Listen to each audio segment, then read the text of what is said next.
Hello students, welcome to history class 11th. Students, in last video we have discussed about BCE, BC, AD and CE. Now, what was the purpose behind the reading of that topic? Because we need to understand what is the difference between BCE. If the year is written as 1100 BCE, what does it mean? Now we will discuss how to read timeline. So student, in history chronology or timeline is very important to read. How we can read timeline? What are the important aspects to read the timeline? Let us see. So to read the timeline, we need to have some important points to remember. First of all, as all of you know that the events which happened in recent or ancient time, all those events could not be reconstructed. For example, woman was cooking at home. This is what was she using to cook, what type of meal she was cooking. It is very difficult to reconstruct as compared to the thing which happened, like the event like battle. It is easy to reconstruct. So students, आपको पता ही है कि एक कहावत है कि इतिहास या तो महान लोगों का होता है या फिर जालिम लोगों का होता है। आम आदमी का कोई इतिहास नहीं होता। ये लगता है एक डायलॉग की तरह, बट ये एक सही बात है। For this, read the first point. As you study the timeline, remember the things. First is process through which the ordinary women and men have shaped history are far more difficult to date than the event such as a war between kings. मतलब एक राजा और दूसरे राजा के बीच में लड़ी की लड़ाई को रिकंस्ट्रक्ट करना बहुत इजी है एज कंपेयर टू कि आम लोगों की जिंदगी के बारे में रिकंस्ट्रक्ट करना और उसके बारे में अंदाजा लगाना. Second point is some dates may indicate the beginning of the process or when it reaches the maturation.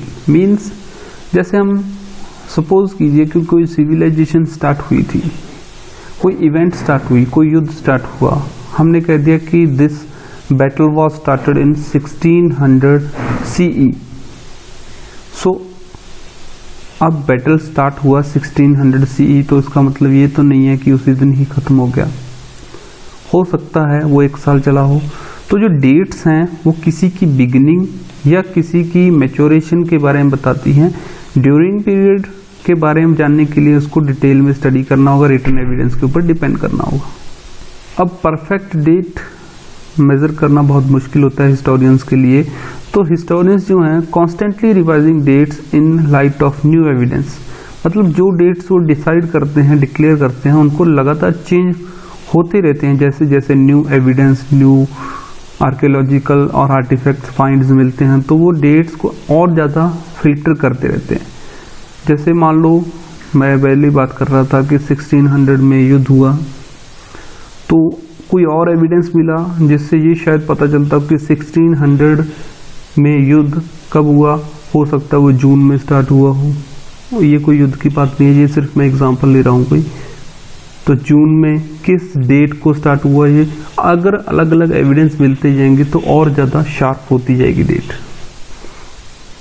Next point, while we have divided the timelines on a geographical basis as a matter of convenience, actual historical developments often transcend these divisions. Means जैसे हम history को देखते हैं तो history को geographical area के according divide कर देते हैं. टाइमलाइन जैसे कि कहाँ पर आदि मानव थे, होमोसेपियंस थे, और कहीं पर उससे भी पहले के लोग थे. तो ज्योग्राफी को देखते हुए हम इसको डिवाइड कर देते हैं. लेकिन अगर हम उससे ज़्यादा डीप जाएं, मतलब एक पहली प्रोसेस होती है ज्योग्राफिकल के अकॉर्डिंग टाइमलाइन को डिवाइड कर देना। उसके बाद जानते हैं नेक्स्ट लेवल पर।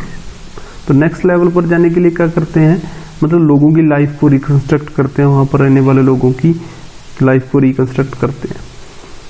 अब जब भी हम क्रोनोलॉजिकल ऑर्डर को डिसाइड करते हैं, जैसे हम एग्जांपल लेके मेसोपोटामिया एक जगह थी, दुनिया का सबसे पुराना शहर, सबसे पहले इसकी खोज हुई।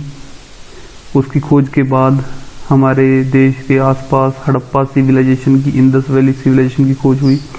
तो ये दोनों ये सिविलाइजेशन थी, ये आपस में लगभग एक ही समय पर, means both the civilisation were contemporary, मतलब क्रोनोलॉजिकल जो प्रोसेसेस हैं वो ओवरलैप कर जाती हैं कभी कभी। जो 11th क्लास की हिस्ट्री है उसमें हम सिर्फ क्या पढ़ेंगे, कुछ लैंडमार्क्स पढ़ेंगे, कुछ ऐसी चीज़ें पढ़ेंगे जिसमें सिर्फ ह्यूमन हिस्ट्री के बारे में एविडेंस मिलते हैं शुरुआती दौर से। जैसे हम फर्स्ट चैप्टर की शुरुआत करेंगे, वो शुरुआत है कि शुरुआत कहाँ से हुई, ह्यूमन बीइंग कहाँ, where did human being developed from the ancient और अर्लियर स्पीसीज। तो वो कुछ लैंडमार्क्स को लेकर ही चलते हैं, क्योंकि इनके बारे में उस टाइम की डिटेल नहीं है। सो ये था कि टाइमलाइन की स्टडी कैसे होती है। अब नेक्स्ट जो इसके पॉइंट दिए गए हैं, जो हम टाइमलाइन आके क्रोनोलॉजी पढ़ेंगे, उसमें क्या कुछ दिया गया है।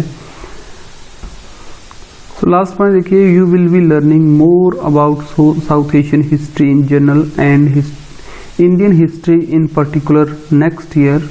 These dates selected for South Asia are only indicative of some of the development in the subcontinent. Means कि हम देखो बुक में, इस बुक में we will discuss about Africa and most part of Asia like Middle East, North and South Asia, because earlier development took place in these areas. So we will discuss about these areas.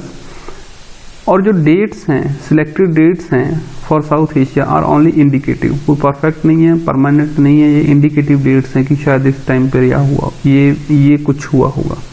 सो ये timeline को study करने के कुछ मतलब आपको indicators दिए गए हैं, क्या कुछ ध्यान में रखना है टाइमलाइन को स्टडी करते हुए। नेक्स्ट वीडियो में हम क्रोनोलॉजी को पढ़ेंगे। So I hope students are engaging with these videos. Thank you.